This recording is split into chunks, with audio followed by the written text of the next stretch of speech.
Hi, this is Dr. Bhargava. In this short video, I have several interesting cases to share with you. Our first patient has a history of prostate cancer and underwent a whole body bone scan to look for bone metastasis. So here we have anterior and posterior whole body images from their bone scan showing no evidence of osteoblastic bone metastasis, but on the anterior image in the region of the thigh, there is a large photopenic defect. What could this be from?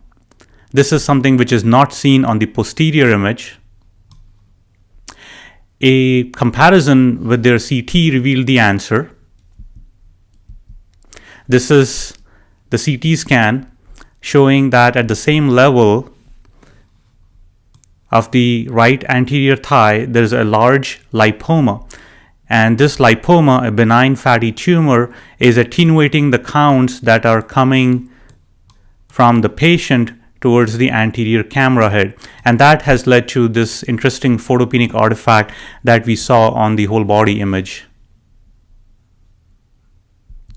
Not completely related, but on a similar topic, I have found a good review article describing technical errors in planar bone imaging. And whole body bone scan is one of the most commonly performed scans in any nuclear medicine department. So it's a good idea to be familiar with what can go wrong and what do artifacts and pitfalls in whole body bone scan look like. Our next patient presented with rising PSA, and we performed an MRI of the pelvis.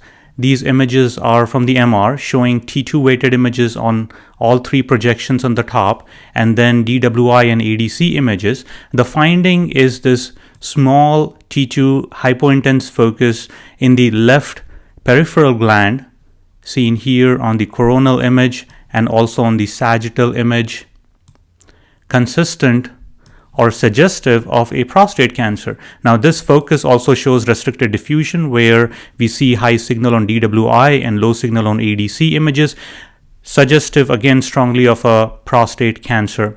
This patient underwent biopsy. They were diagnosed with prostate cancer and they underwent a prostatectomy with pelvic lymph node dissection.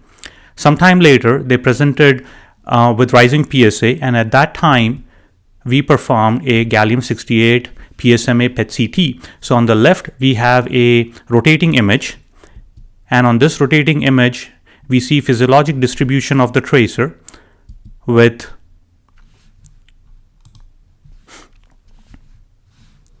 activity in the lacrimal glands, salivary glands, liver, spleen, kidneys, and excreted tracer into the urinary bladder.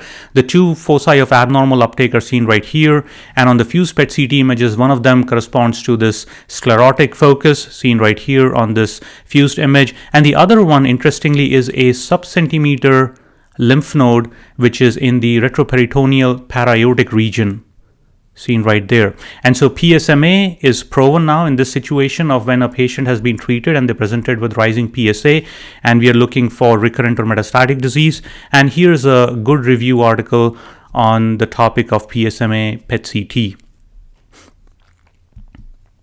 Here's our next patient. We are looking at early and delayed images from a technetium-99m sestamibi scan in a patient with primary hyperparathyroidism trying to localize the parathyroid adenoma. So on the early image, we see uptake in both lobes of thyroid with slightly increased uptake in the inferior pole of the right lobe of the thyroid. And on the delayed image, we find that there is persistent focal uptake at the inferior pole of the right lobe of thyroid. And so this finding is suspicious for a parathyroid adenoma in this location, and so the surgeon does not have to do a neck exploration. They can do a minimally invasive surgery, go at this location and take out the culprit parathyroid adenoma. This patient, interestingly enough, underwent a 4D CT, and these are the images from their CT.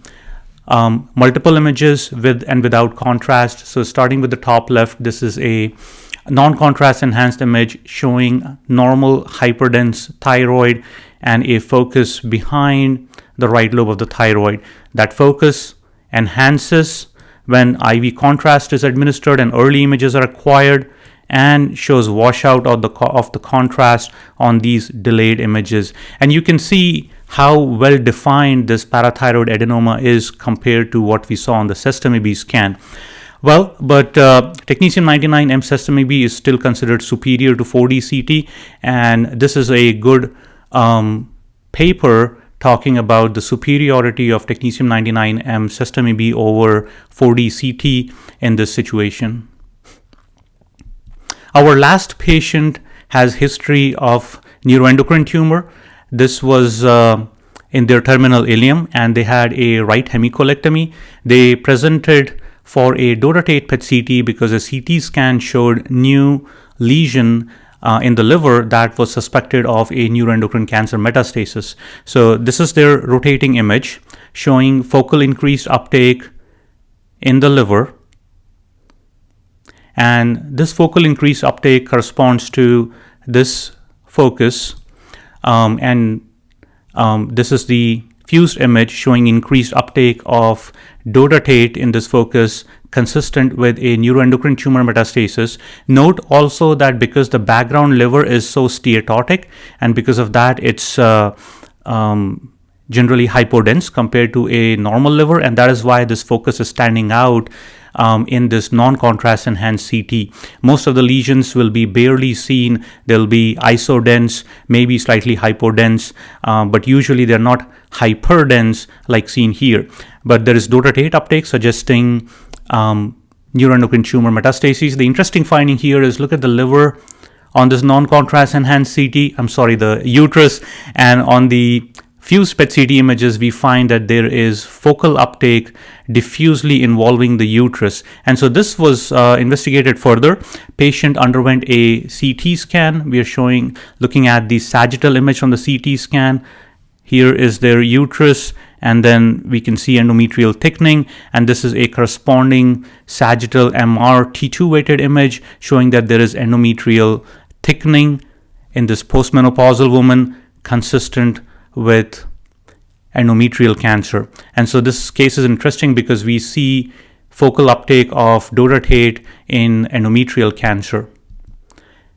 This is a good review article on somatostatin receptor imaging with gallium-68 dotatate PET CT. Thank you for watching.